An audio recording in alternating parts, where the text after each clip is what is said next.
natin pataas, pwede mo siyang paliparin.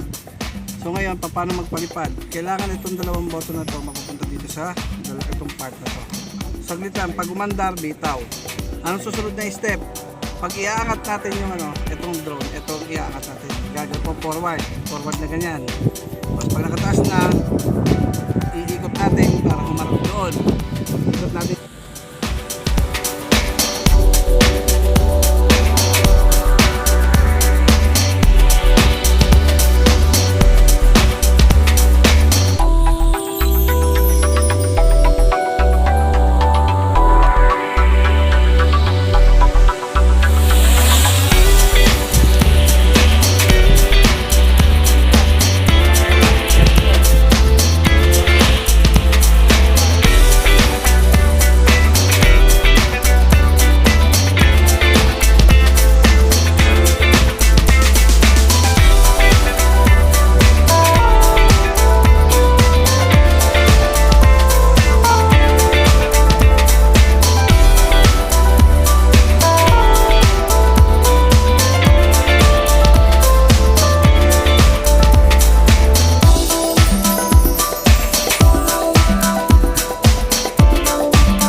Picture.